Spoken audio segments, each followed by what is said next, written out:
de volta com você que está ligado aqui na FM Onda Digital e também na TV Onda Digital. Bem, senhores, eu peço até licença a vocês que nos acompanham. A partir de agora a gente vai ter um bate-papo assim a várias vozes, né?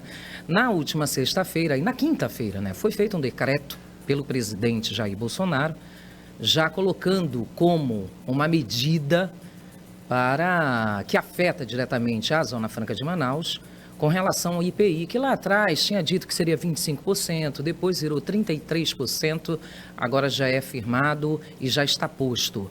Os políticos da bancada amazonense já começaram a se movimentar, juntamente com o governador e com o prefeito de Manaus, começaram a se movimentar para saber o que eles podem fazer para decidir, né, junto ao STF, entrar com o pedido junto ao STF, para tentar barrar essa medida tomada pelo decreto assinado pelo presidente da República, Jair Bolsonaro.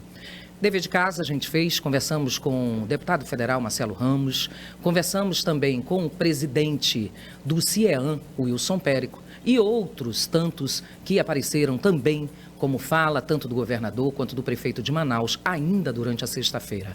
Gerson Severo está aqui conosco, que é o diretor de jornalismo, tanto da rádio quanto da TV, e também do fiscalizanews.com.br, nosso portal de notícias, onde fez o editorial sobre a política e a gente passou a tarde inteira falando sobre essa medida tomada. E a gente recebe também aqui o senador pelo PSDB do Amazonas, o Plínio Valério, que já está aqui conosco, e também pela internet, o senador pelo PSD, também daqui do estado do Amazonas, o senador Omar Aziz. Jefferson, bom dia, bem-vindo. A pauta ainda está quente, ainda não esfriou e não desceu ainda, né, Gerson?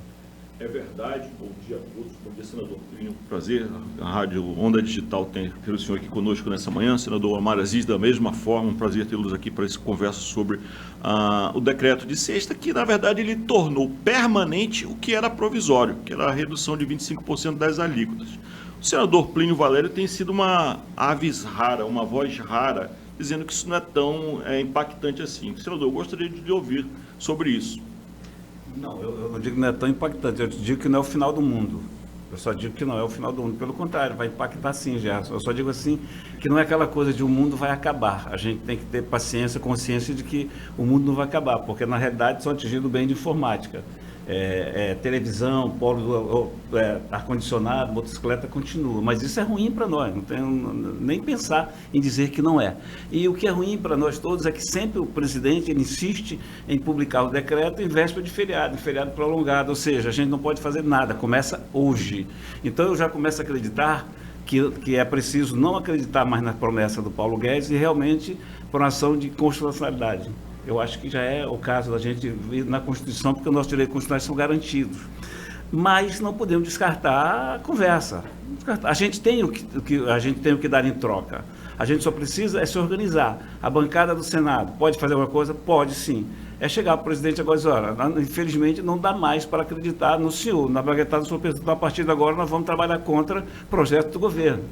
Porque entre República e Estado, a gente fica com o Estado, não tem a menor dúvida disso. Então, 3 senadores de 81 já é alguma coisa. Se a gente cooptar mais 3 senadores, mais 4, mais 10 e a gente consegue, a gente começa a boicotar a pauta, que é interesse do governo. Começa pela reforma tributária. A gente tem o que dizer para eles, a gente só precisa dizer, olha, não dá mais. A partir de agora, não contem mais conosco. Essa história de que ele fica porque é o Omar, porque é o Eduardo, não, eu não sou aliado dele, mas ele não tem raiva de mim. Isso é balela, é realmente a coisa do Paulo Guedes. Paulo Guedes não gosta da Zona Franca e a gente vive no regime de exceção. Quando eu digo isso, Gerson, que não é o fim do mundo, é para chamar a atenção. Nós temos saídas, nós temos alternativas e nós não fizemos nada em 55 anos. A Zona Franca, porque ela é questão de segurança nacional, questão é questão sim, mas tem tempo. O tempo era 50 anos. Nós conseguimos prorrogar por mais 50. 5 já foram, 6 anos já foi. E aí, o que a gente fez? A gente queria peixe? A gente tem turismo, a gente tem polo de petroquímico, a gente está com gás, a gente está com petróleo, a gente está com biodiversidade, a gente está com minério? Não. Nós não temos um só programa em 55 anos. Então, quando eu digo que não é o fim do mundo, Tatiana, é para chamar atenção para isso. Nós temos alternativa. Senador Omar, o senhor está ouvindo agora? O senhor concorda com a fala do senador Plínio? Não, eu não vim aqui para debater com o Plínio, eu vim aqui para dar minha opinião. Eu não vou debater com o Plínio. O senhor concorda? Você faça a pergunta para mim que eu vou responder do ponto de vista que eu acho. Então, qual é o seu ponto de vista, senador? Senador Elgerson, tudo bem? Bom dia, obrigado por atender o nosso convite. A questão que nós queremos colocar aqui é qual o próximo passo? O governador vai ao STF, o deputado Marcelo diz que vai ao TSE, prejudicando todo o país. Qual a sua visão sobre essa situação? Bem, eu vou aqui colocar alguém que conhece bem a nossa realidade. Eu não faço análise sem conhecer profundamente. Aquilo que eu não conheço, eu não discuto. E essa questão eu conheço bem e posso discutir e falar o que eu penso. Essa balela de que as coisas não vai prejudicar o discurso de algumas pessoas que torcem pelo Bolsonaro, isso não é verdade. Nós vamos perder competitividade. E aquele negócio, aquela velha e conhecida por todos nós, poesia. Primeiro dizendo no teu jardim, depois destrói as suas flores. Daqui a pouco eles estão na sua cozinha e você não fez nada. É o que está acontecendo com a Zona Franca. A redução de 10% do II no final do ano passado, a redução de 25% do II para todos os produtos do Brasil, prejudica sim a Zona Franca. E eu vou dizer por quê. Não é só a Zona Franca, Gerson e Tatiana. Nós vamos perder competitividade da indústria nacional. Nesse primeiro momento, os empresários estão felizes, vamos pagar menos 25%. Um ponto, pode ter certeza do que eu estou lhe falando. Na cultura brasileira não se reduz preço. Há 2 meses esse decreto foi assinado. Pergunte para qualquer revendedora de carro aqui, autorizada, se eles diminuíram o preço de algum automóvel. Vai nas grandes lojas de eletrodomésticos aqui em Manaus e pergunta se a geladeira baixou de preço, o fogão baixou de preço, ou qualquer outro produto da linha branca baixou de preço. O que nós produzimos aqui não é bens de primeira necessidade. Quando eu conversei com o ministro Paulo Guedes, há um mês atrás, e disse a ele, mas ministro, o senhor não vai baixar a inflação reduzindo o IPI de computador, de televisão, de moto, de produtos que não é de primeira necessidade dentro da casa das pessoas. Ele disse, não, eu não vou baixar, eu quero conter. Não vai conter. A inflação no Brasil não depende somente dessas medidas do governo Bolsonaro. E aí eu vou especificar bem. Não é o Paulo Guedes quem manda é o presidente, quem se elegeu é o presidente. Esse negócio de estar dizendo que é o Paulo Guedes é para tentar tirar o corpo do Bolsonaro da frente. Eu fui governador. A decisão final é do governador, a decisão final é do presidente. E muito me espanta falar ainda nisso quando o governador, juntamente com o presidente da Federação das Indústrias e mais alguns bajuladores do presidente estavam numa reunião, presidente, governador do estado, bajulador e presidente da Federação da Indústria estavam lá, saíram lá cantando vitória, todos dizendo, está resolvido o problema, vão se retirar os produtos produzidos na Zona Franca de Manaus. O que aconteceu? Na última quinta-feira, se prorrogou ad eterno esse decreto. Quer dizer, agora, qual é o papel do Estado? E para uma ação direta de inconstitucionalidade. Vai resolver isso? Não é tão simples assim, pessoal. Todo mundo fala, a Constituição não dá garantias. Nos dá. Agora, como fazer com que o ministro, que for o relator dessa DIN, compreenda nossos problemas? Não é protocolando. Na hora que a gente souber quem é o relator, nós temos que ir lá conversar com ele pessoalmente. Mas essa decisão política poderia ser tomada pelo presidente Bolsonaro. E de que forma? Excluindo os produtos que são produzidos na Zona Franca de Manaus, que tem PPB, processo produtivo básico. É o único estado que os bens de informática pagam 5% do PIB. O resto do Brasil é 4%. É o único estado que, para uma indústria se instalar, ela tem que critérios, qual o número de trabalhadores, uma série de critérios para poder ter esses incentivos.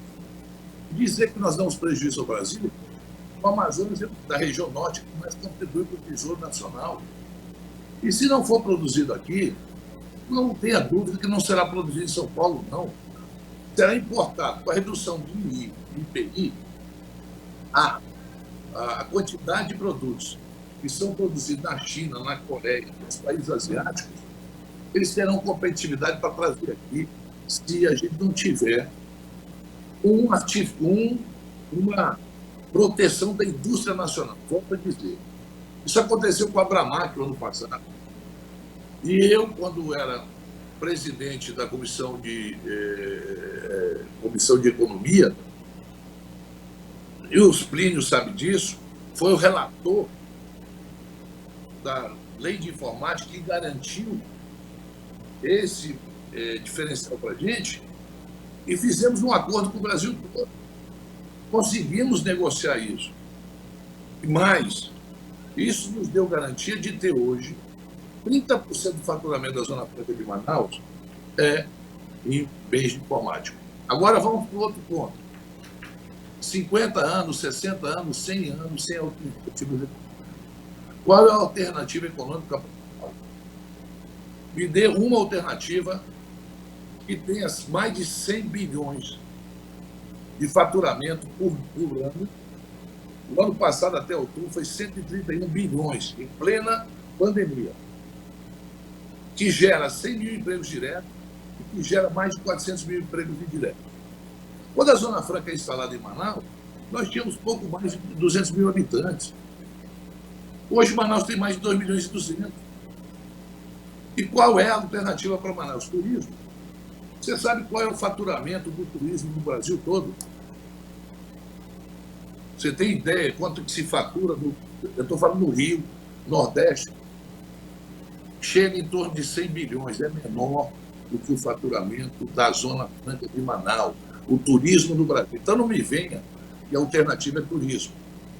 Aqui não tem Manaus, eu estou falando Manaus, não tem petróleo, não tem gás, não tem minério, nem árvore tem mais. E quando nós estamos retroagindo, tirando essa competitividade, a gente volta para o Porto de Lema. Pós a grandeza da borracha do país, no estado do Amazonas. Porque nós não temos alternativa. Quando você fala de Manacapuru, você pode falar piscicultura, você pode falar em produção de açaí, pode falar em outras produções. Itacoatiara é a mesma coisa. Os municípios do interior podem até ter alternativa, mas nós estamos vivendo um momento atípico do Brasil, quando o presidente Bolsonaro, sem nenhuma sensibilidade, vendo pessoas nas ruas, com criança no colo, pedindo esmola, isso nunca aconteceu no Amazonas nem em Manaus. Agora, me surpreende a gente se esquecer que o governador e outras pessoas estiveram sentados à mesa com o presidente Bolsonaro e com o Paulo Guedes, e lá foi dada uma garantia que isso ia ser revisto. Senador, e não foi. Senador, me permita uma interrupção. Eu quero colocar o senador Plínio também nessa discussão aqui, porque houve um acordo no Senado para aprovação daquela lei do ICMS. Ou seja, são dois acordos que foram colocados, um pelo governador, mas um com a bancada. O deputado Marcelo disse que ficou até 3 horas da manhã na Câmara, esperando a aprovação no Senado para depois aprovar na Câmara. Por que tantos acordos foram rompidos nesse processo, senador Plínio? Aí que está a falha do governo federal. Quando o Omar diz que pode, que o presidente pode, claro que pode ele fazer, ele dá a última palavra. O problema é que tem uma série de outros fatores. E nós fizemos um acordo político conduzido muito bem pelo Rodrigo Pacheco. No Senado, o Omar participou muito pelo telefone, Eduardo Braga e eu com o Rodrigo Pacheco, nós fizemos um acordo, sim, com o pessoal do Guedes. E que não foi cumprido, e que não é cumprido da forma mais sorrateira. O Omar tem razão quando diz que a gente não pode prescindir da Zona Franca. Claro que não pode. A gente só destoa um pouco quando eu digo que a gente tem outras alternativas, não é uma alternativa, são outras. A gente tem que ter vergonha na cara. A gente não vai poder viver eternamente só sob subsídios, não tem como. Não tem como. A gente, é o ar que respiramos, beleza. Mas vamos respirar esse ar por mais 50 anos? Eu não estou defendendo o Bolsonaro, pelo contrário. Eu estou dizendo que atuar de oposição mesmo ao governo Bolsonaro no Senado, nós temos que organizar para atuar mesmo contra, porque ele está contra o Amazonas. Eu não estou defendendo. Eu estou aproveitando o momento para dizer que é hora de se criar vergonha na cara. Porque a gente não fez projeto nos 55 anos, não vamos fazer em 100. E vamos sempre estar querendo subsídios, sempre. A floresta está preservada, ótimo. Os hipócritas não nos ajudam, porque os hipócritas ambientais deveriam nos ajudar nessa hora, e não nos ajudam. A floresta está preservada, está. É a nossa vivência, é o nosso ar que respiramos, é. Vamos ver essa batalha? Vamos, mas e a próxima, da próxima semana? E a outra semana? Então, acho que eu e o Omar só destoamos nesse aspecto de que temos que incorporar várias alternativas. Como foi governador, tem experiência, já tentou fazer isso. A gente tem que fugir, lutar sim, que é a nossa obrigação. Vamos lá, vamos enfrentar o governo federal, vamos sim. Um decreto legislativo, cabe decreto legislativo. O Eduardo Braga, o Omar e eu já tínhamos elaborado um. É difícil de aprovar um decreto legislativo, é muito difícil de aprovar no Senado, que derruba o decreto do presidente. Mas a gente tem meios para estar indo, para estar seguindo, e não ficar só nessa de achar que o mundo vai acabar. O mundo não vai acabar, prejudica muito sim. Omar, Eduardo e eu, principalmente nós três, temos que estar unidos agora para dizer, fazer oposição cerrada, como? Só três. Conseguir mais aliados e atrapalhar a pauta do governo mesmo. Até porque a Zona Franca não é só de Manaus, né? Tem Roraima, a gente tem o pessoal que é beneficiado de Rondônia, a gente tem também, está longe, a gente tem aliados, o Omar é um cara muito bem entrosado no Senado, o Eduardo, eu estou chegando agora, mas a gente tem parceiros que nos ajudam nisso, então agora é partir para a guerra. Supremo, beleza, vamos para o Supremo, mas o Omar falou, demora demais e vai demorar. Agora nós temos outra alternativa que é essa, tá bom, lá não quer, estão sacaneando com a gente, então vamos ver como é que a gente pode sacanear vocês. E só quem pode fazer isso é o político, é quem tem mandato. Senador Omar, o senhor tem compromisso agora ou o senhor ainda pode ficar conosco? Não, posso ficar, Tatiana. Deixa eu dizer aqui uma coisa. Eu não estou discordando de alternativa econômica. Eu estou falando sobre faturamento de 140 bilhões de reais ano. Qual seria a alternativa? Tira a Zona Franca, qual é a alternativa? Essa é sempre a nossa coisa. Pode ter alternativa? Lógico que tem outras alternativas aqui e já está sendo feita. Mas a gente não tem aqui um cinturão de produção, né, de produção de grão, de produção de uma série de outras coisas que poderia, mas para ter esse faturamento é difícil. O turismo, acabei de dar um exemplo. Turismo no Brasil todo, faturamento do turismo do Brasil todo é em torno de 100 bilhões. Só a Zona Franca fatura muito mais do que isso por ano, e todo o turismo brasileiro. Né? Porque as pessoas falam turismo, tá bom, mas todo o turismo em Manaus. A pessoa vem aqui para visitar o Teatro Amazonas, vai gerar 100 mil empregos, vai faturar 100 bilhões de reais por ano. Turismo que nós temos aqui. O potássio de Altazes não dá 20 mil empregos hoje. Nós temos que lutar pelo potássio de Altazes, que é um exemplo, dá 20 mil empregos hoje. Eu não estou discordando. Sim, mas nada. em Altazes, sim, mas a gente não. Parece assim que a gente está discordando, que eu estou a favor. 200 mil habitantes. Sim, eu só acho, Omar, que a gente tem que vencer essa batalha e vamos conseguir com a sua ajuda. O governo, o governo federal tem sido escroto com a gente, tem sido sim, temos que ser com eles. Agora temos que dar vergonha na cara e apresentar alternativa. O mundo precisa comer. A gente tem terra, tem ar e tem sol. Eu, por exemplo, Plínio, Oi. Plínio, deixa eu dizer, por exemplo, vou dar aqui um exemplo para vocês. Eu acho que conseguimos até aprovar um decreto legislativo do Senado. Pelo número que eu conto aqui, a gente teria condições. Se unindo a bancada do Norte e do Nordeste. Não é só o Amazonas e Manaus que é prejudicado. Muitos estados do Nordeste são prejudicados e muitos estados do Norte são prejudicados. Mas eu não creio que o deputado Arthur Lira coloque isso para votar. Porque nós teríamos que aprovar um decreto legislativo no Senado e na Câmara. Eu acho difícil ele colocar para votar e aprovar lá. Nós já derrubamos alguns decretos.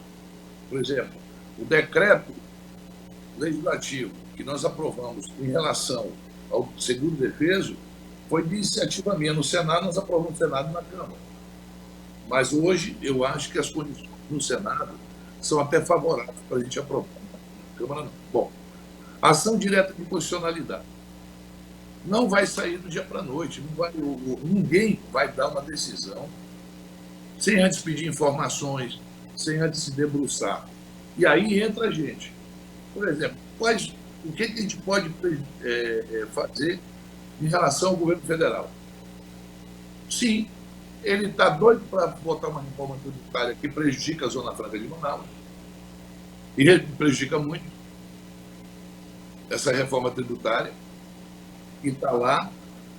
Tem outras questões que nós podemos tratar numa reunião que a gente pode fazer, eu, você, o Eduardo e o resto da bancada, para a gente ter um discurso unificado e atuar unificadamente. Mas, volto a repetir, só o governador protocolar não resolve. essa dica lá no Supremo, isso não vai resolver. Nós temos que trabalhar isso politicamente e eu estou à disposição. Então a saída é a junção, né? A saída são todos vocês juntos. A saída são os senadores juntos e a bancada federal junta. Com a amizade que o Omar tem dentro do Senado, que o Eduardo tem, que eu já tenho, a gente consegue sim, a gente consegue botar esse decreto legislativo e derrubar essa coisa do presidente. A gente tem que testar. Agora, senhores, precisava chegar a esse ponto? Não, se o presidente fosse nosso amigo, não precisava não, mas ele não está sendo. Senador, o senhor tem mantido uma postura ao longo do seu mandato de muito equilíbrio, às vezes vota com o governo, às vezes vota contra, bem equilibrado nas suas posições políticas. Numa nova postura diante de um presidente que joga contra o Estado do Amazonas, o senhor ressaltou fortemente a sua opção pelo Estado, né? Caberia assinar, por exemplo, a CPI da UMEC? Não, a CPI do MEC é outra questão, Gerson. A CPI do MEC eu não assinei porque eu tenho uma CPI pronta para ser instalada, que foi a CPI das ONGs, que foi atropelada pela CPI da Covid. Se eu assino do MEC, vai ser atropelada de novo, então eu não vou trabalhar para ser atropelado. Então é uma questão minha, não assinei a do MEC, nem o outro que vem na frente, até que saia a CPI das ONGs. É outra postura. Mas a reforma tributária, o senhor dificultaria o caminho do governo? Sou contra, já adiantei meu voto, eu sou contra a reforma tributária, que prejudica sobremaneira a Zona Franca de Manaus. Senador Omar? O Plínio, eu e Eduardo, nós não vamos votar a favor dessa reforma tributária que está lá no Senado. Isso aí joga tudo para leis complementares. O Plínio sabe, ele tem se aprofundado muito. Aliás, o Plínio Valério foi o relator que garantiu a competitividade dos bens de informática na cidade de Manaus, na Zona Franca de Manaus. Ele conhece bem essa matéria, porque ele se debruçou nessa discussão. Ele tem uma equipe técnica que assessora ele dentro do gabinete dele, muito boa em relação à Zona Franca de Manaus, e a gente converge nessas questões. Converge agora. O que ele disse? É uma decisão política. O presidente poderia ter dito, o Paulo Guedes, mexe com todo mundo, menos com Manaus, onde eu tive 67% dos votos. Onde as pessoas acreditaram em mim, quando eu disse que não ia mexer com a Zona Franca de Manaus. Onde os apaniguados dele aqui ficam dizendo que corta, que se queima, que corta o pescoço se mexer com a Zona Franca de Manaus. Isso tudo é balela. Isso tudo é discurso. E bem, rapaz. Porque se fosse tratado sério, enquanto o país tem gente morrendo, enquanto o país tem uma quantidade enorme de desempregados, a economia, a inflação alta, o presidente está lá numa moto, fazendo motociata. E tem o descabimento de dizer, eu quero reduzir o IPI porque os motoqueiros me pediram. Meu amigo, em Manaus, nós produzimos o pó de 2 rodas com muita dificuldade, a gente mantém. E mais, Plínio, está vindo aí motos elétricas, bicicletas elétricas, que a gente não vai ter que discutir o PPB ainda. Nós perdemos um grande segmento que poderia estar estando aqui, que era de energia, produção de placas, que até hoje a gente não consegue que o governo analise o processo produtivo básico. Então, existe sim uma má vontade muito grande do Paulo Guedes, mas quem manda é o presidente Bolsonaro. Nós não temos. Eu vi a nota da Federação das Indústrias falando como se a indústria brasileira, quem vai ser beneficiado é proprietário, é dono, não é o povo, é mentira que vai se reduzir os preços na ponta.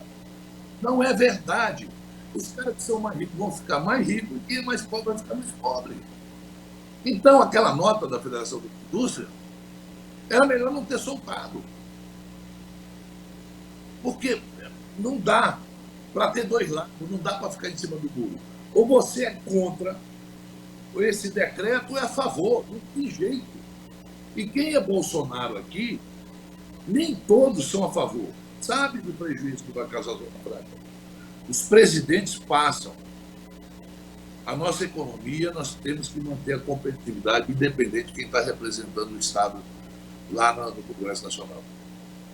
Senador Omar e senador Plínio, nós tivemos aqui a presença também do ex-superintendente, agora consultor tributário, Tomás Nogueira, que falou mais cedo à Rádio TV Onda Digital, e ele gravou um trecho também falando sobre esse impacto que nós iremos passar já a partir desse decreto assinado aqui no Amazonas. Vamos ouvir. Existe sim um dano para a economia do Amazonas, por uma razão muito simples. Você reduziu a carga tributária do produto importado ou do que eventualmente seja produzido fora de Manaus e não reduziu a nossa carga tributária. Nós perdemos aí competitividade. Por outro lado, não tem nenhum ganho na questão de combate à inflação, porque os nossos produtos já não pagam IPI. Então, o celular não vai ficar mais barato, a televisão não vai ficar mais barata, a motocicleta não vai ficar mais barata. A solução do decreto foi perde-perde. Eles deveriam ter excluído os produtos da Zona Franca de Manaus, que seria, assim, uma solução do tipo ganha-ganha. Muito bem, agora o consultor também comentou sobre possível solução. Eu gostaria de estar mais otimista do que estou nesse instante, mas as coisas que aconteceram, as ponderações que o Amazonas levou por todos os caminhos políticos, seja pelos que apoiam, seja pelos que criticam o governo, deveria ter levado a um reposicionamento. Isso não aconteceu, nós fomos olimpicamente ignorados. Nós somos o segundo PIB industrial de Manaus. A cidade de Manaus é o segundo PIB industrial do Brasil, atrás apenas da cidade de São Paulo. Mas ninguém disse nenhuma satisfação, apenas refizeram o decreto. Então eu creio que o único caminho que nos resta é sim recorrer ao Supremo Tribunal Federal. O senhor concorda, Plínio? Eu acho que vai ser várias pontas, várias trincheiras. O Supremo Tribunal Federal é uma delas. E a outra é usar politicamente. A gente tem que ver o que a gente pode fazer. Eu acho esse decreto legislativo uma saída boa para a gente chamar para negociar, para conversar. A bancada hoje do governo seria maior no Senado, o Senado é diferente. Então a gente tem agora esse argumento técnico, não adianta não. Essa história de dizer, preserva a floresta, não adianta, vai impactar, vai perder emprego. Técnico não houve isso. Então, se nós somos políticos com mandato dado, otorgado pelo povo do Amazonas, a gente tem que ir para radicalizar mesmo. Eu sou um político que tem apoiado o governo federal. Eu voto muito mais para o governo do que contra, voto conforme minha consciência. Mas a partir daqui a gente passaria a votar contra, a conversar. Eu acho que sim, nada impede. Sabe o que acontece, Gerson, Tatiana? A vaidade tem atrapalhado muito. Neguinho vai lá, entra com ação, o outro entra com a mesma ação, o outro diz que está fazendo isso, está fazendo essa. Isso não é hora disso, cacete. Isso é hora de juntar todo mundo e ver o que precisa fazer. Quem é técnico, atua na área técnica. Tomás, por exemplo, é técnico, ele orienta técnico, a Ivone que me orienta tecnicamente, então vamos para cá. Jurídico, vamos para cá. Político, vamos para cá. E traçar ação. Agora não ficam puxando para um lado, puxando para o outro, querendo ser o pai da criança e cria problema. O ano eleitoral atrapalha, senador? Muito, muito. O ano eleitoral atrapalha muito. Quem pensa que defender a Zona Franca dá voto, está redondamente enganado. Defender a Zona Franca é obrigação nossa, é dever de casa. É obrigação mesmo. Eu disse em campanha e repito, se tiver que decidir entre a República e o Estado do Amazonas, eu decido pelo Estado do Amazonas, não tenho a menor coisa. E digo mesmo, sem nenhum pudor, passo a ser contra mesmo, porque impacta a Zona Franca. Agora nós temos que tirar a lição disso, Tatiana. Qual é a lição que nós tiramos em 55 anos? Nenhuma. Né? Quando o Omar fala em turismo a gente sabe que não dá turismo é uma coisa, mas pô, o mundo vai precisar sempre comer. O mundo precisa de alimento. Nós temos terra, nós temos sol, nós temos água. Mas o impacto ambiental não deixa. Vamos lutar para destravar serrais escadeados, começando por Autazes, começando pelo potássio de Autazes, que vai nos dar 20 mil empregos. Então a gente tem saídas. Enquanto a gente luta numa trincheira, outros lutam noutra. E, infelizmente, a gente não tem um projeto a apresentar, uma contrapartida para dizer assim, daqui a 10 anos a gente vai ter isso aqui, daqui a 5 anos a gente tem isso. Então, segura aí, deixa a gente em paz, né? Não nos deixa em paz e a gente não tem outra alternativa. Eu falo outras, no plural. Então, a gente tem que sim lutar. O Omar, o Eduardo e eu podemos fazer muito sim, agora, e temos que fazer, e nós estamos unidos nisso, mas temos que ter alternativa de gestão, dizer lá em troca. Um polo pesqueiro, um polo petroquímico, né? Mexer nos minerais não pode, alguma coisa tem que poder. A gente tem que forçar e tirar, fazer do limão a limonada. Senador Omar, o senhor está na escuta aí? Está ouvindo? Pergunta é a seguinte, né? E para os dois, né? Instabilidade com relação a essa prorrogação, fica, não fica, presidente entra, não sai, tem a Constituição. Por que tanta essa instabilidade se a própria Constituição garante? Senhores, sempre vai ser uma guerra de braços. O que a gente tem que ser feito por todos os políticos daqui do norte do Brasil para que a gente possa embarrear possíveis presidentes que estejam 4 anos no poder e que fiquem contra a Zona Franca de Manaus? A meu ver, não há necessidade de retirá-la. Pode sim produzir polos alternativos, isso cada vez mais engrandece o Estado. Então, o que vocês, no olhar de vocês enquanto políticos, pode ser feito pela bancada amazonense para perpetuar e não tirar mais o que nos foi dado lá atrás, a garantia da existência da Zona Franca de Manaus? Vamos lá. A gente sempre soube que a prorrogação pura e simples, como foi feito, a prorrogação por mais 50 anos, não garantia essa competitividade, porque dependendo do humor do presidente ou do ministro da Fazenda, que é o ministro da Economia hoje, eles podem, com um decreto, você vê que apenas não é nem lei, é um decreto. E ele faz uma redução linear de 25% de todos os produtos produzidos no Brasil, garantindo com isso que os empresários que produzem fiquem mais ricos, fora do país, fora do Amazonas. Aqui não, nós temos competitividade. Eu acho que essa questão foi muito bem definida pelo Tomás. Não vai haver redução porque a gente já não pagava esse imposto. Então, você está prejudicando a Zona Franca, mas de forma nenhuma beneficiando o consumidor. É um discurso que o governo tem que não é verdadeiro. Essas duas respostas que o Tomás deu, para mim, é ponto pacífico para todos nós entendermos, simplicidade na resposta. A questão de alternativa econômica, lógico, todos aqueles que pudessem vir e trabalhar em cima disso é importante, tem que ver a vocação. As pessoas falam muito, você sabe que aonde nós temos uma produção de criação de gado, como Apuí, Boca do Acre, geralmente são pessoas que vieram de outros estados que têm essa vocação na produção, e já se tentou outras vezes.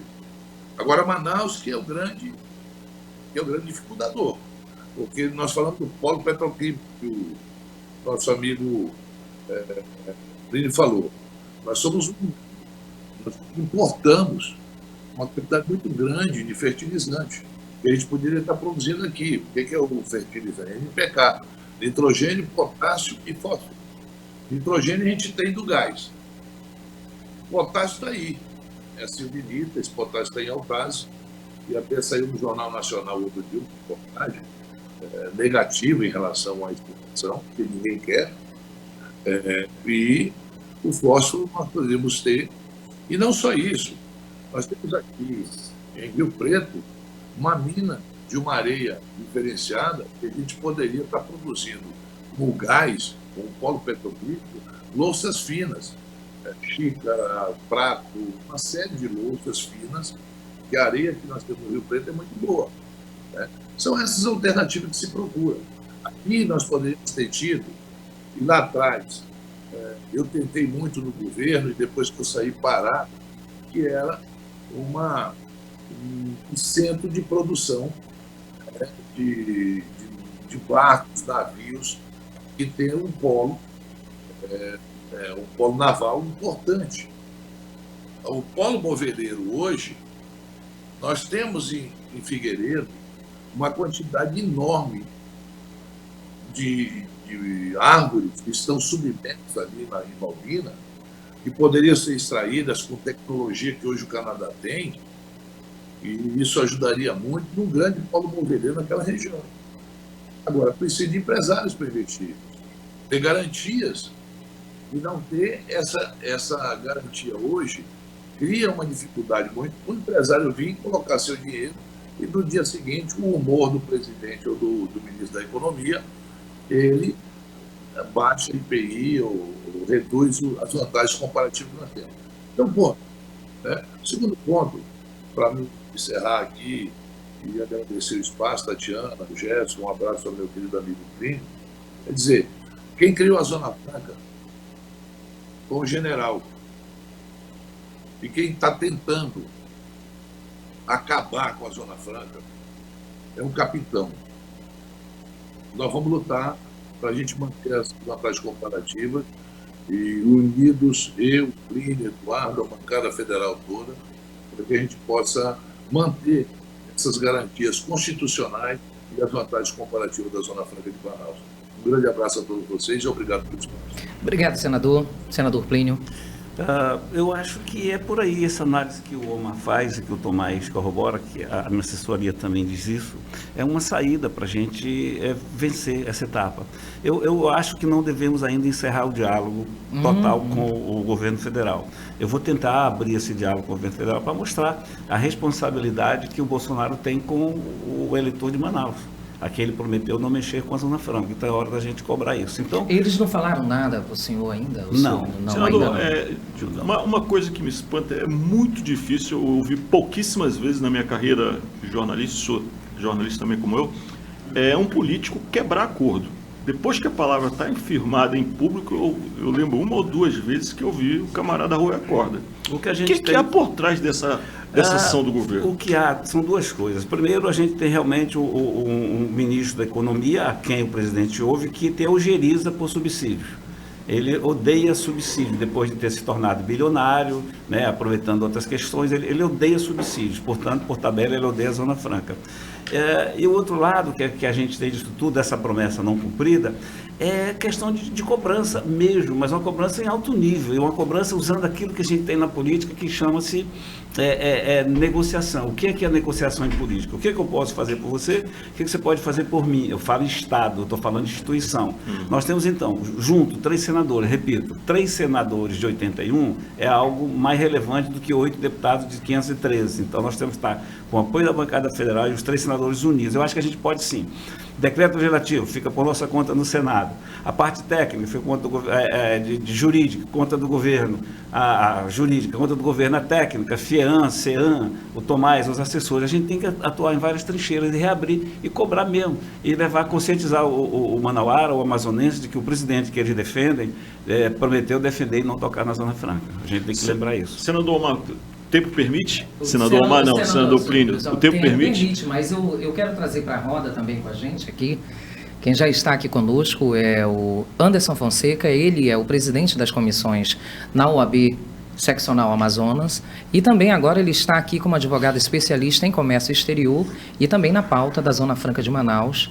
Vai conversar aqui conosco também para que a gente possa, Anderson, prazer em te ter por aqui, para participar desse bate-papo sobre os impactos direto e indireto causados à Zona Franca de Manaus com esse decreto do presidente Jair Bolsonaro. Bom dia, Tatiana. Bom dia a todos. Eu vim ouvindo no rádio aqui as discussões coloradas sobre este tema, possivelmente do senador Plínio e do senador Omar. Realmente, eu acho que nos últimos tempos a gente não teve nada mais tão importante e que trouxesse a atenção de toda a classe política, jurídica, a sociedade de maneira em geral, acerca da preservação do nosso Estado, preservação do nosso meio de vida, né, da nossa economia, do que essa situação do decreto. Realmente uma situação bastante delicada e que necessita de uma atenção direcionada urgente por parte não só da classe política, mas também da OAB, de outras entidades, para que nós possamos restaurar aí a segurança que tem de investidores, de empresas no nosso polo industrial. Em cima da lei, você verifica um olhar mais atento, voltado para cá, a gente pode reverter esse quadro? Vejo duas situações bastante delicadas aí, né? Eu acredito que todo o esforço político já foi mencionado, já está sendo feito, mas o caminho realmente parece ser o da judicialização. De entrar com ações, eu acredito que o governo do Estado já deve estar fazendo isso, né? Interpondo uma ação direta de inconstitucionalidade, onde eventualmente vai se ter uma liminar para suspender essas questões e a gente já poder ter uma tranquilidade aqui. O grande impacto, vamos dizer assim, negativo disso tudo é que nós acabamos judicializando algo que poderia ter sido resolvido de maneira política, de maneira negociada, de maneira, enfim, mais natural e obedecendo, sobretudo, aquilo que diz a nossa Constituição. Acho que já foi mencionado aqui no início da nossa programação e o ouvinte especializado que nós temos dessa programação deve saber que a Zona Franca ela tem sede constitucional, ela foi prorrogada em 2014 por mais 75 anos e apesar dessa prorrogação, ela não está livre de ataques e de situações que eventualmente venham a dissuadir, né, o objetivo pela qual ela foi criada. Este aqui é um exemplo, mas eu tenho certeza que com o esforço de todos, com essa luta conjunta que está sendo dita aqui, com certeza vai se passar por mais esse banzeiro, como a gente costuma dizer aqui na nossa região, né, nessa tempestade, e seguiremos em frente aí com o nosso modelo econômico já instituído há bastante tempo. Gerson. Pela sua experiência, uma DIN ingressada numa sexta-feira à noite, vai cair, hoje deve sair o sorteio, o ministro deve estar com 180 mil processos na frente. Em quanto tempo a gente consegue vislumbrar uma liminar, uma decisão provisória? Um banzeiro, uma pororoca. Uma pororoca já, né? Qualquer número que eu vinha dizer aqui de tempo é numerologia, né? A gente não tem como precisar para não ter uma praxe. Pois é, eu posso falar da praxe. O que acaba acontecendo nessas situações, principalmente de urgência, é que os processos eles são automaticamente distribuídos para o presidente. Então, o presidente de pronto, né, no caso o ministro Fux, ele pode verificar essa situação e dentro dos critérios de urgência e emergência, ele mesmo já determinar aí a questão da suspensão numa liminar e depois distribuir para um dos ministros para ele relatar este processo. Aí vai da habilidade dos nossos advogados, dos nossos procuradores de Estado, enfim, aqueles que estão em Brasília, para conseguir isso, né? Nesse momento nós temos um aliado muito forte, que é o nosso querido presidente Beto Simonetti, que é agora presidente do Conselho Federal da Ordem dos Advogados, que inevitavelmente pode juntar esforços aí para conseguir essa liminar e pelo menos dar aqui uma tranquilidade. Senador Plínio, isso ganha robustez diante também? Eu te falei, cada um na sua área, mas quem é que o ministro vai atender? Ele vai receber um advogado ou um senador? Senador. Claro. Então, se for tudo organizado, cada um fazendo o seu papel, como se fosse um time, como se fosse uma equipe, a gente consegue. O que não pode é tu botar zagueiro de atacante no gol. Não dá. É verdade. Então, cada um na sua... Eu não vejo isso, Tatiana. É cada um por si só, cada um fazendo... É a DIN para cá, é a DIN para lá, é a opinião para cá, a opinião para lá. Eu duvido que o ministro recuse receber um senador da República. Ele até recusa um governador.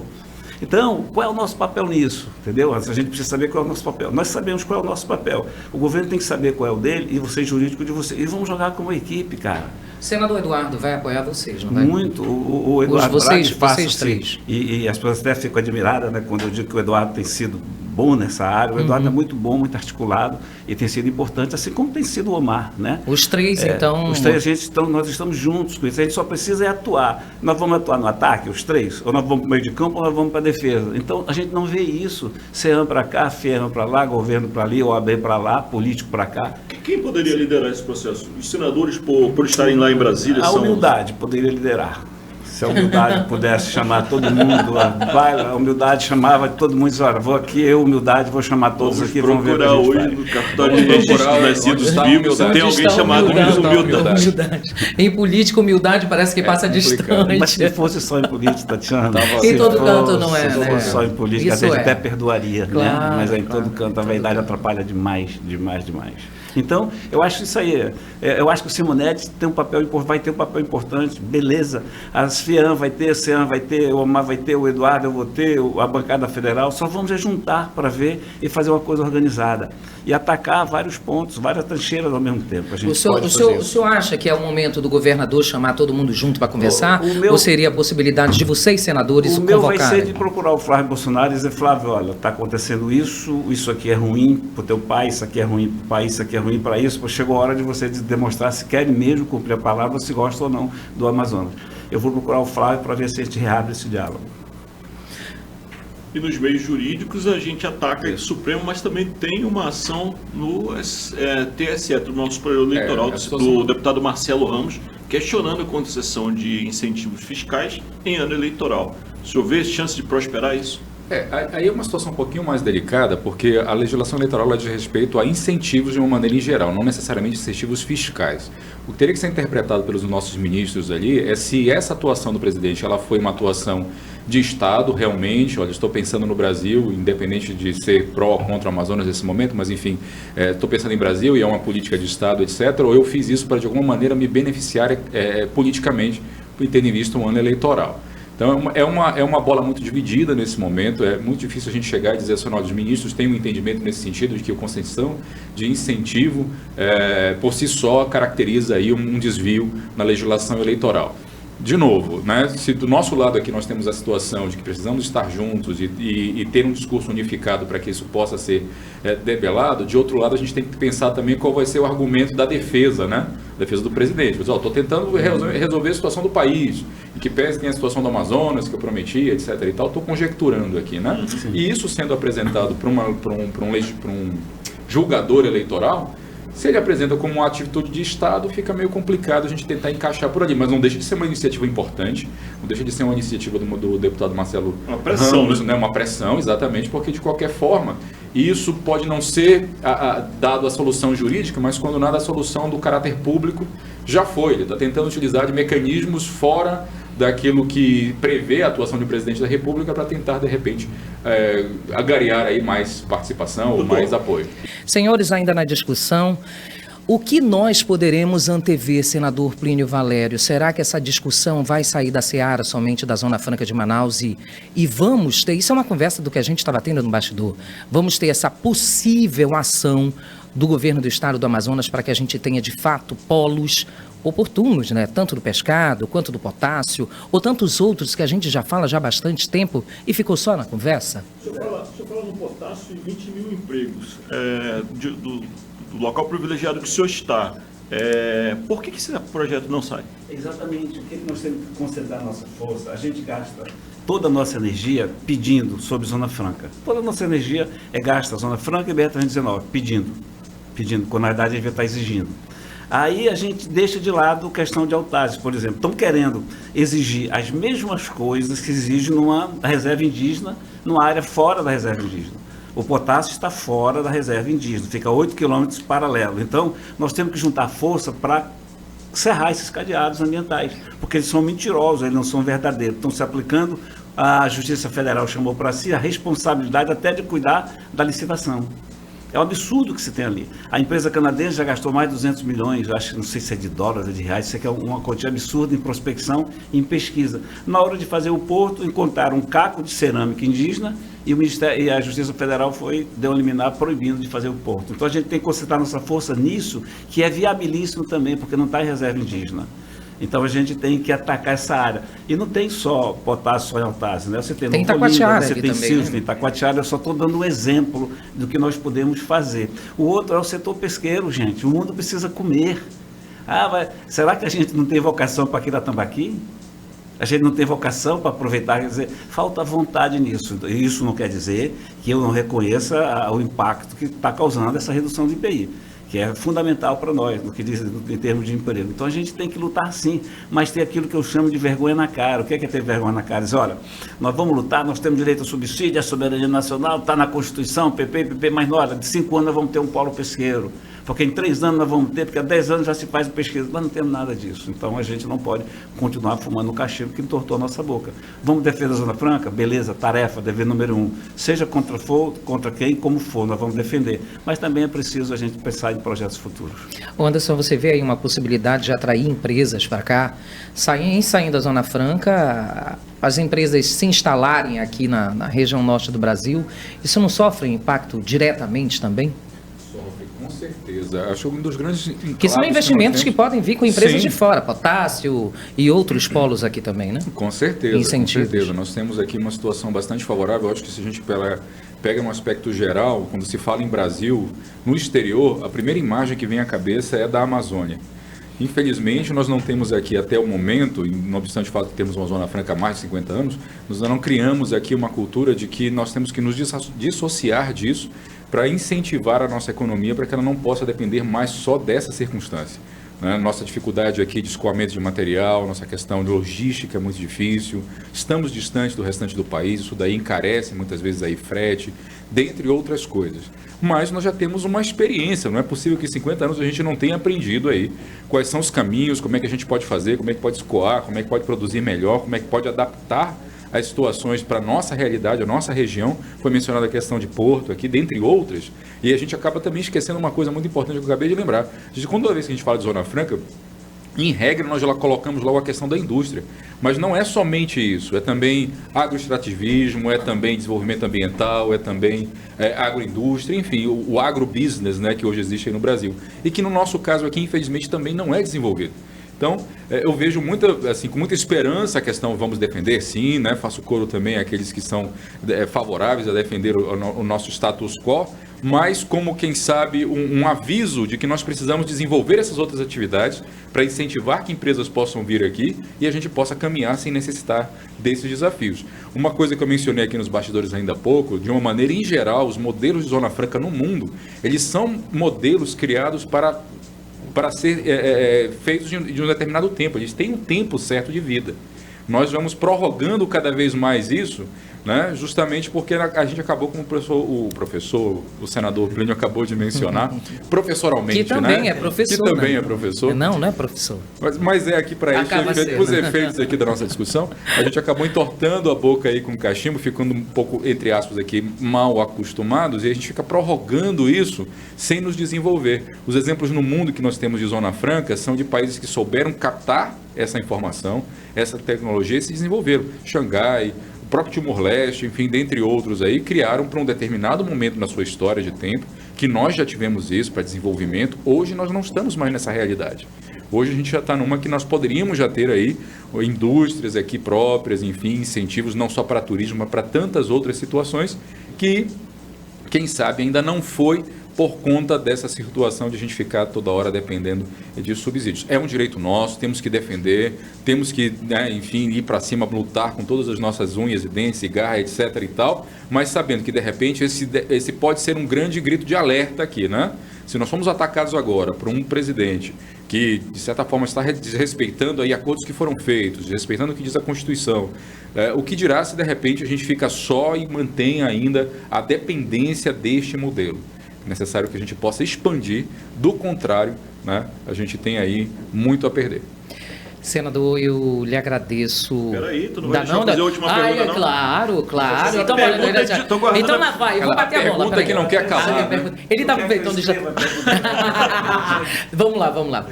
Gerson Severo, a última pergunta de 1 milhão essa aqui. Eu estou aqui, não. Agora, vai lá. Como está o seu embate dentro do PSDB para sair candidato ao governo do Estado? Passei para Tatiana aqui qual é a pergunta que ele ia fazer e acertei em cheio.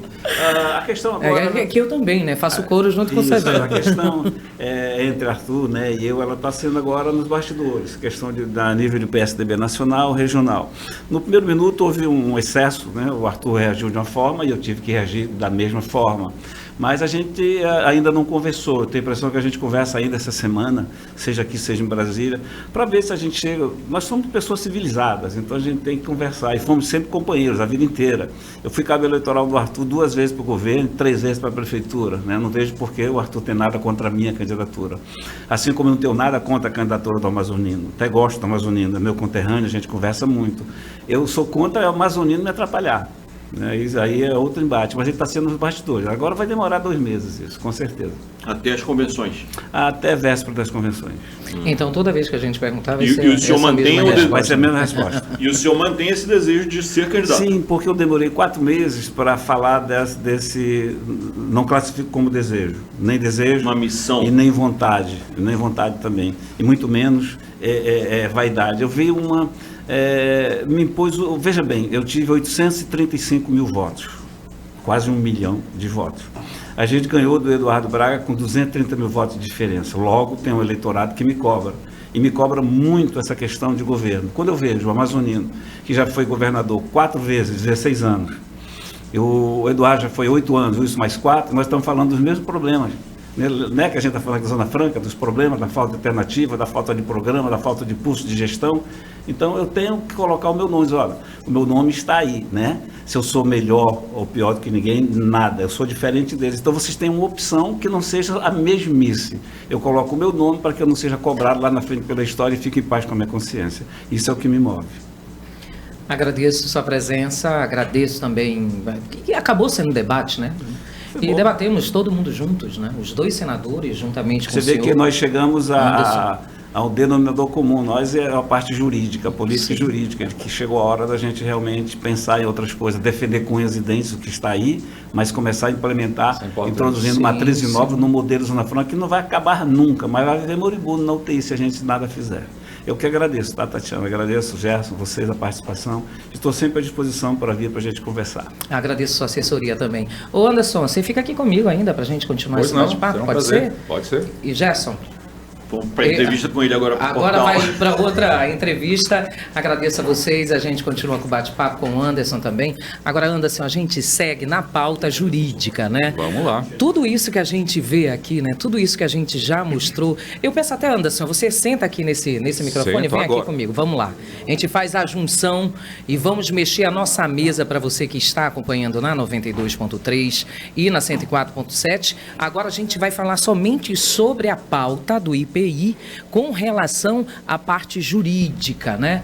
Nós já fizemos aqui um preâmbulo, você já participou juntamente com os senadores, a gente já conversou bastante sobre o tema, mas quando a gente olha para a luz da Constituição, existe somente essa segurança da garantia de entrar junto ao STF com essa força do jurídico para tentar entrar com uma ação direta de inconstitucionalidade com relação a esse pedido, esse decreto do próprio presidente? Então, aí vamos falar um pouco de Constituição, vamos falar um pouco da parte jurídica. O IPI, ele é um tributo federal, um tributo da União. E aí, procurando ser o mais objetivo possível e menos professoral, ele é um tributo que nós chamamos de tributo que tem um efeito parafiscal, ou seja, a sua finalidade, ela não é somente de arrecadar, mas também de incentivar setores econômicos que necessitam de ajuda. Então, por decreto, o presidente da República ele pode majorar ou diminuir o IPI para tentar incentivar determinados segmentos econômicos. Foi o que aconteceu mais ou menos aí em 2012, 2013, na época dos carros, né, da antiga presidente Dilma Rousseff, diminuiu ali o IPI para que incentivasse a venda de automóveis e também dos produtos da linha branca, né, geladeiras, enfim. Então, com isso, né, com o ganho de capital que acabou acontecendo, as pessoas puderam adquirir esses bens diretamente. Como é um tributo federal, como é um tributo da União e como ele é utilizado para essas finalidades, no nosso caso específico, não existe uma outra saída a não ser levar essa questão para o Supremo Tribunal Federal, tendo em vista que a competência para isto reside lá no STF. Então, o governo do Estado, a mesa aqui da Assembleia, né, tem legitimidade para questionar isso juridicamente perante o STF e procurar reverter essa situação que acabou acontecendo.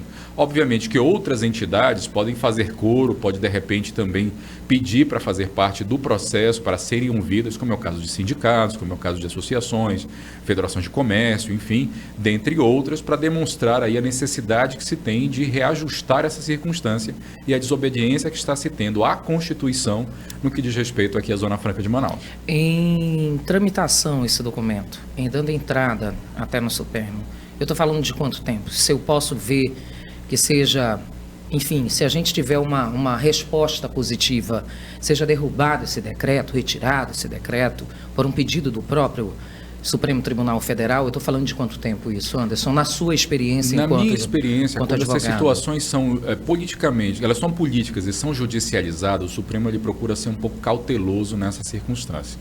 Então, ele não tende a agir de afogadilho, como a gente diz, né? E já ele dá uma liminar, suspendendo, etc. Você veja bem que nos blocos anteriores nós estamos falando aqui que já existe uma movimentação muito grande da parte política, dos senadores, dos deputados, de associações, da OAB, etc. E aí coloque-se nesse momento na figura do julgador, né? É tantas pressões, é tanta coisa falando, etc. e tal, e você de repente dá uma decisão ali que suspende e vai desagradar isso, A e B, quais as repercussões que isso pode ter.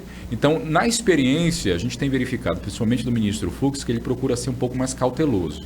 Eu não acredito que ele vai dar de pronto assim, mas uma semana, 10 dias, enfim, alguma coisa, pelo menos ouvir, quem sabe, a Procuradoria da República, para ter ali uma base mais firme para poder determinar ali uma suspensão liminar ou não dessa circunstância e depois aí caminhar com a relatança do caso, né? E no caso, já são 18 de abril, a gente teve aí isso... Teve o feriado, né? Vamos colocar também mais isso. Uma vez durante um feriado, exatamente. Né? Então vamos lá colocar para o mês de maio, isso?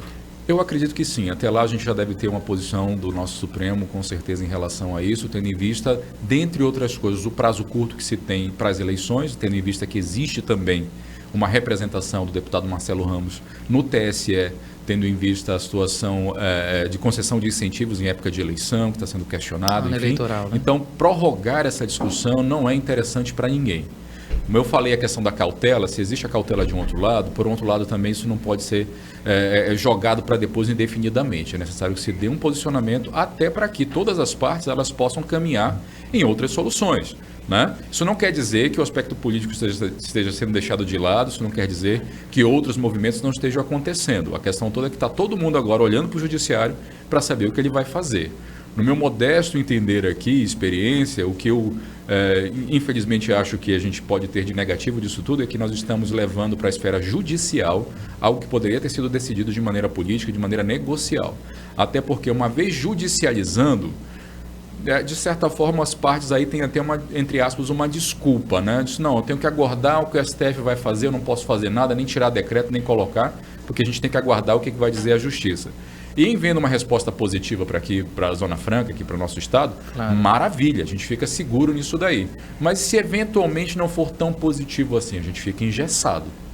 Porque daí eu tenho uma decisão judicial que eu tenho que aguardar, tenho que cumprir, e aí as negociações acabam ficando um pouquinho mais difíceis, porque a questão política agora foi judicializada.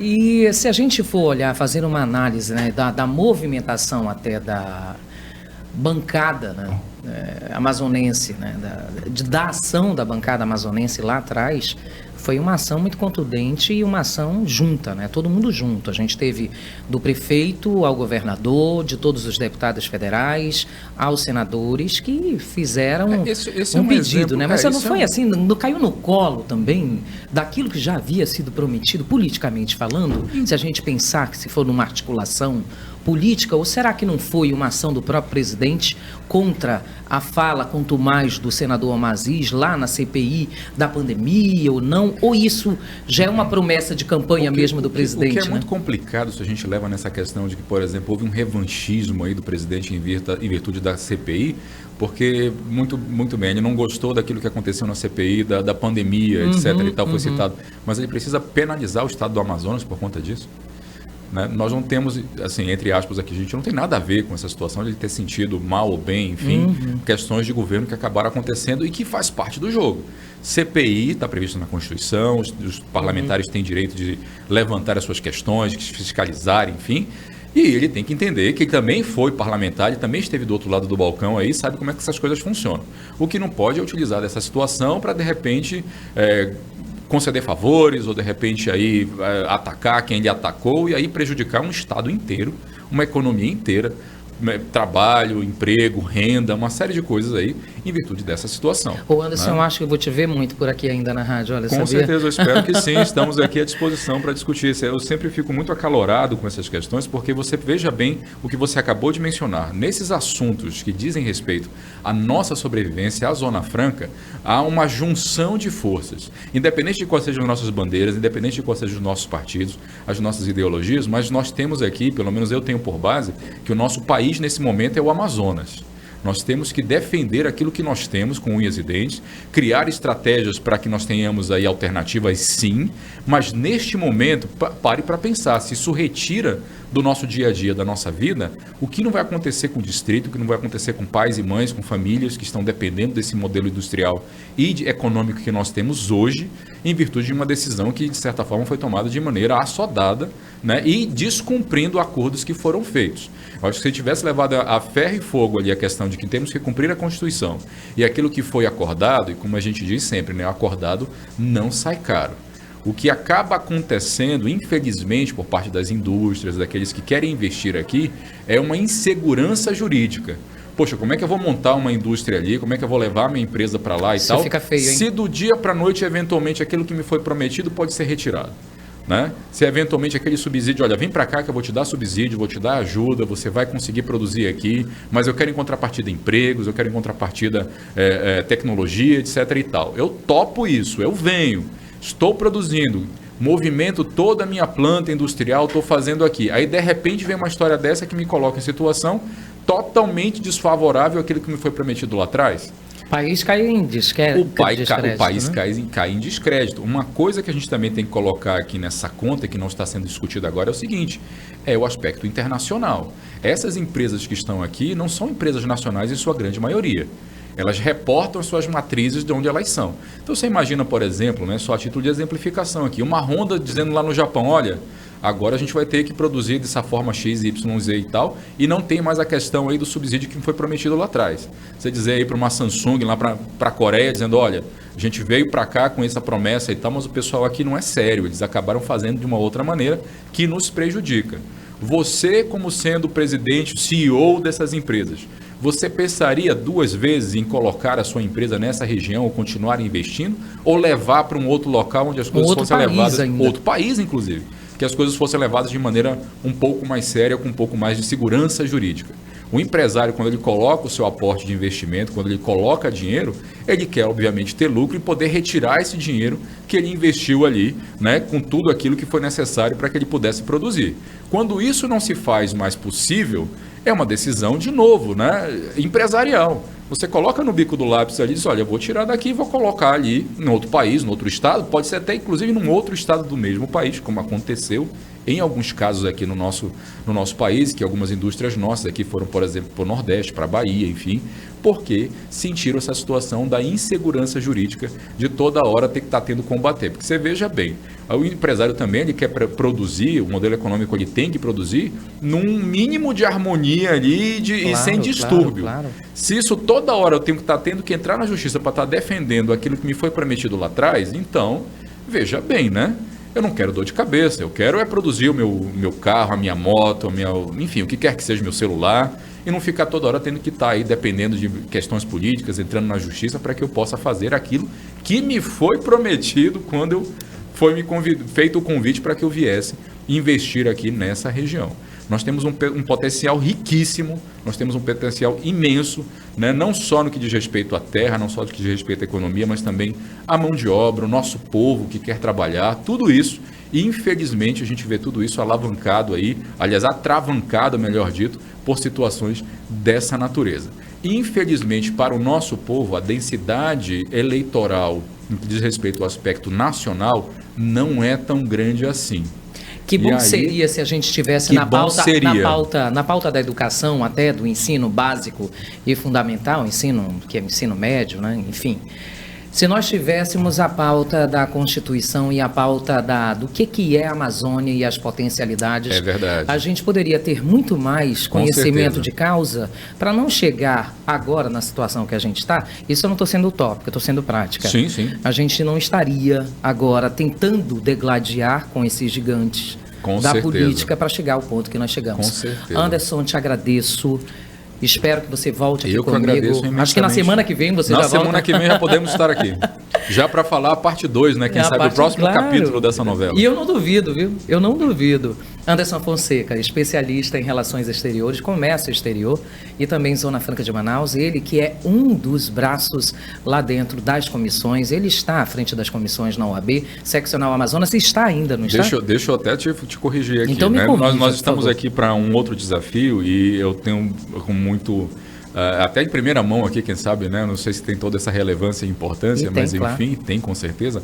Mas nós continuamos próximos ali da advocacia, sempre, né? Porque a nossa bandeira, a nossa causa, é a nossa casa. Mas o presidente Jean agora montou uma equipe de coordenadores de comissões. Nós passamos todo o nosso know-how a eles, estão levando adiante essa tarefa, inclusive para a interiorização da advocacia, verificando os colegas que estão no interior. E eu fico mais um pouco aqui nos bastidores, né? Eu procuro dar conselhos e orientar da maneira que posso contribuir. Isso. Né? Então, estamos partindo para outros desafios também. Com isso, foi necessário que nós nos afastássemos do nome do cargo, mas não da atuação. Né? É necessário que outros continua também... ainda. Nós continuamos. Eu não sou mais o coordenador geral de comissões de cargo, de nome, nomeado para esta função.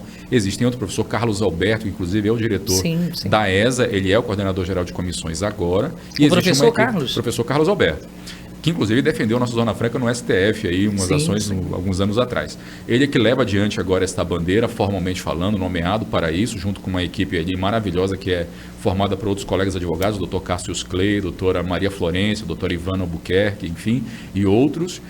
E eu estou meio que trabalhando como consultor, né? A gente deixou um legado ali, fizemos um trabalho de início em 2019, montamos toda a coordenação, colocamos ali legislação, normatização, todas as questões necessárias ao bom funcionamento dos braços da OAB, que são as comissões. Nós terminamos a gestão passada com mais de 88 comissões e várias procuradorias. Neste triênio nós já temos mais de 40 comissões criadas, outras em andamento para a criação. E devido ao aspecto de termos ali a necessidade de dar uma atenção mais direcionada em alguns casos, como é o caso de Zona Franca, como é o caso da liberdade religiosa, que também é uma bandeira que eu procuro defender bastante, como é o caso da paridade de gênero, mulheres e homens, enfim, dentre outros, eu estou me afastando dessa função para a gente poder dar essa atenção mais direcionada. Não vai a produção dizendo que vai espero voltar que sim, porque temos aí muita coisa para ser vários discutida. Temas. Já semana que vem a gente já está anotando aqui, já para semana que vem já está de volta.